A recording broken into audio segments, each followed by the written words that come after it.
যদি কোরআন দিয়ে আমার দেশটা চলতো, আল্লাহর এই বিধান মানার কারণে আফগানিস্তানে ওই পাগড়ি পরা মানুষদেরকে যেভাবে বিজয় দিয়েছেন, আমাদের দেশটাকেও নানা রকমের সম্পদে যিনি ভরপুর করে দিতেন তিনি কে? এজন্য কোরআনুল কারীমের বিধান হচ্ছে এই কোরআন দিয়ে বিচার চলবে।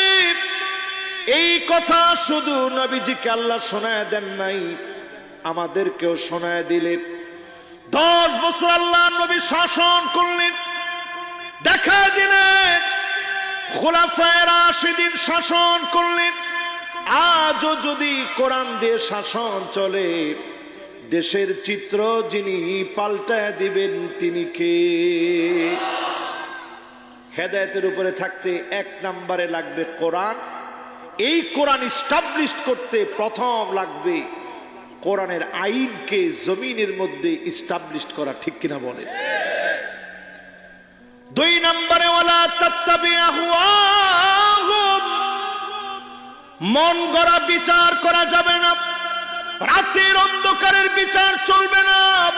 নিরপরাধ মানুষকে জুলুম নির্যাতন করবেন, মিথ্যা গায়েবী মামলা দিবেন, এমন বিচার চলবে না, চলবে না এবং চলবে না, ঠিক কিনা বলেন?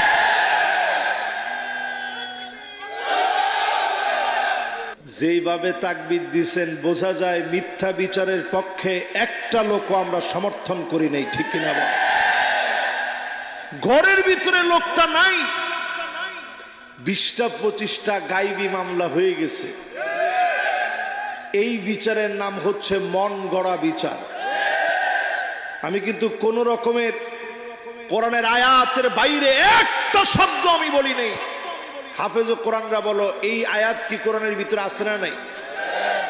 ওয়ালা তাত্তাবি আহওয়াহুম, নবী মন গড়া কোনো বিচার চলবে না। আল্লাহ নবী কথা বললেন, লাউ ফাতিমা বিনতে মুহাম্মদ লা সারাকাত লাকাতাতু ইয়াদাহা, আমার মেয়ে ফাতিমা যদি চুরি করে ফাতিমার হাত কেটে দিতে দেরি করতাম না। ইসলামের আইন এমন আইনকে বলে নিজের ছেলে হলে ছাড় দেওয়া যাবে না, মেয়ে হলে ছাড় দেওয়া যাবে না। মন গড়া বিচার যখন বাদ দিবেন, কোরআনের আইন যিনি জমিনের মধ্যে প্রতিষ্ঠা করে দিবেন তিনি কে? 2 নম্বর শেষ। এবার আসেন আমার ভাইয়েরা 3 নম্বরে। কয় নম্বর? 3 নম্বরে কোরআনুল কারীম আল্লাহ রাব্বুল আলামিন বলেন, ওয়াহযারহুম আন ইফতিনুকা আন বা'দি মা আনজালাল্লাহু ইলাইক। নবী আপনাকে সতর্ক থাকা লাগবে, কাফেরদের কোন ফতোয়া যেন না ঢুকতে পারে। এই সতর্ক করলেন কে? কাফেরদের কোন ফতোয়া যেন ঢুকতে না পারে। এই জন্য সব মুসলমানের কাজ হচ্ছে ধর্ম যার যার, উৎসব সবার, এমন স্লোগানে একমত। আরে কথা কয় না, কি করা? ওমা খালি দ্বিমত নি। আল্লাহ পাক বলছে ওয়াহযারহুম, তাদের থেকে সতর্ক থাকবেন, কাউকে যেন ঢুকাইতে না পারে।